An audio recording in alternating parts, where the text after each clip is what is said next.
Today we're doing another tutorial. It's going to be on building shocks and bleeding them properly. So we are working on the big bore shocks, which nowadays are the same, all four, front and rear. We're going to be doing a set of fronts. These are actually the fronts off my car, and I took one apart so we can build it up, and then the other one I just left together. So we're going to start by first building the piston.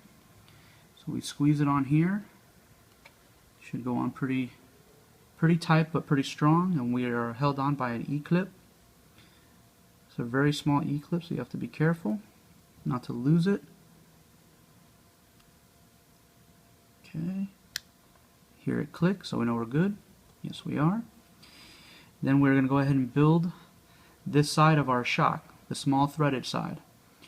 We have here our O-ring, and I use in our O-ring, I don't like to put them in dry, so I put a little drop of oil, and I just go ahead and make it wet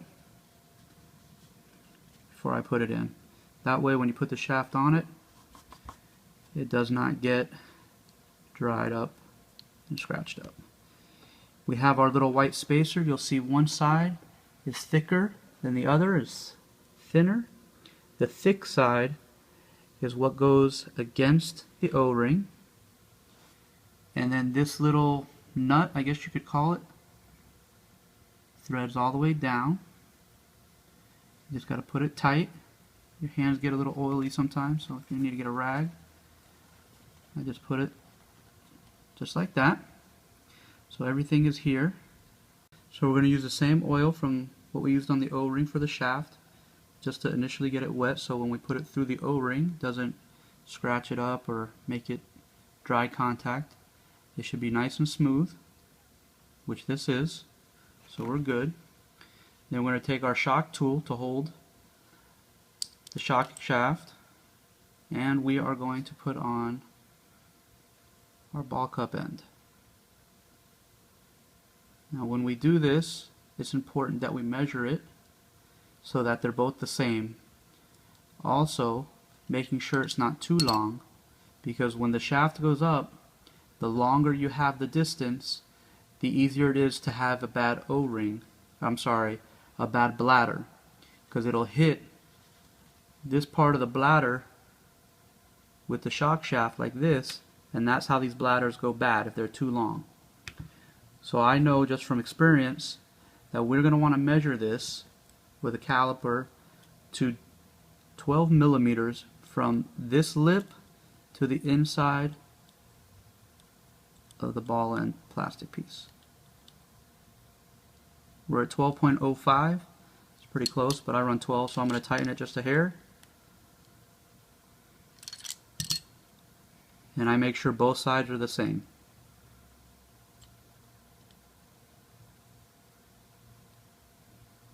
We're at 12. I don't know if you can see that, but we're at 12. So now I'm good. Okay? Basically, we're just going to add our oil. I run 50 weight, one hole. That's kind of my standard setup that I run it here at all the US tracks. We're going to fill it up to the top. We're going to go up and down a couple times to just get some air to feed through. Alright, spin it around a couple times. I don't know if you can see that, but there's some air that's developed in the shock body, which we can see. Now what I do is I go ahead and use a shock pump. Put it inside the shock pump. Make sure everything is sealed. Give it a few good pumps. You'll feel it get harder to pump the actual mechanism. Okay? And then you just let it sit. And I don't know if you can see through the body of this, but there's a lot of air coming up to the top of that shock. I don't know if it's visible or not.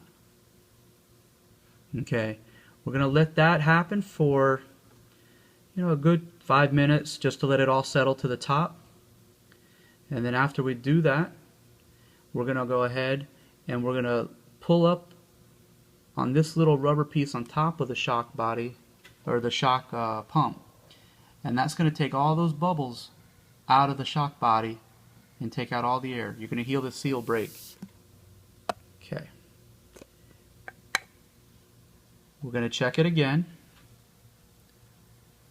There might still be some air in here. You might have to do this 2 or 3 times. Okay, you can already see a lot of the air has gone away. It's not nearly as many bubbles. There's like 2 or 3 bubbles is all I see. And I actually see them popping out as we're talking. So we might actually have just about all the shock air out of this. Let me see. Oh, we just got a big bubble. Alright, that must have been sitting at the bottom. So we're going to go ahead and pump it again.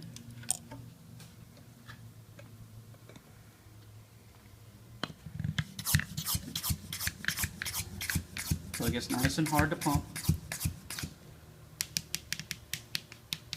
Oh, gotta do it again.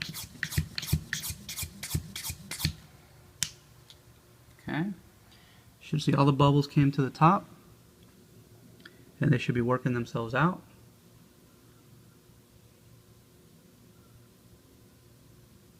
Let it sit for a few seconds, and then we're going to go ahead and release this seal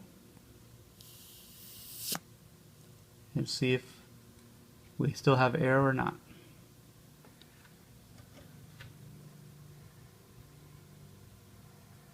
Just kind of pump this a couple of times, spin it around a little bit. Alright, now I'm looking at that, and I only see one air, which I happen to see rising to the top.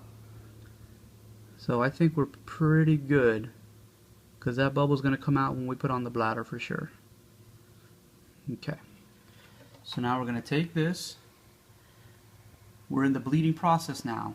To make it easier, this is just a piece of hose, a fuel tubing.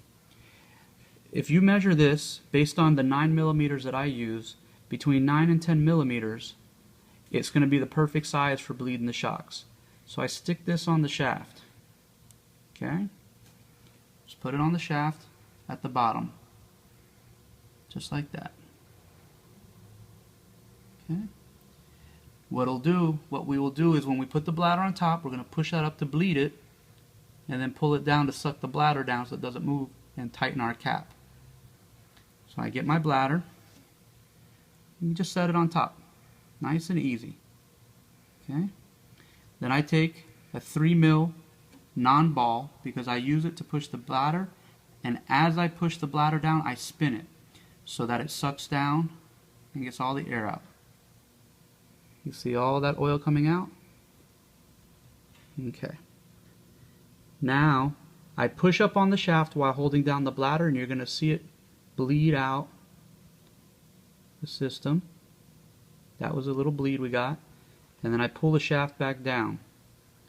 By pulling the shaft back down, it holds the bladder in place and doesn't allow it to move, so that we can put on our cap. We put our cap on. As we put on the cap, once it gets a little bit tight, I like to squeeze the centerpiece so that it spins on the bladder and centers the bladder perfectly. Now that it's tight, I just double check, put it all the way tight. I pop off this little piece. I like very little rebound in my shocks. So just check it. Feels nice and smooth. And when I let it go for the rebound, you get no rebound. For me, this is a perfect shock. It's rebounding 1 millimeter at most. Check it a couple times, make sure there's no air, and there's not. So that's a perfect shock. We do the same thing to this, the same procedure, and then we check them against each other. And as long as you use a little device like this, you're always going to have the same rebound, the same shock performance, left to right, and you'll be very happy with your shocks. Thank you very much. And if you have any questions, please visit us on capamericarc.com or on our Facebook, and we'll be happy to answer any questions you might have. Thank you.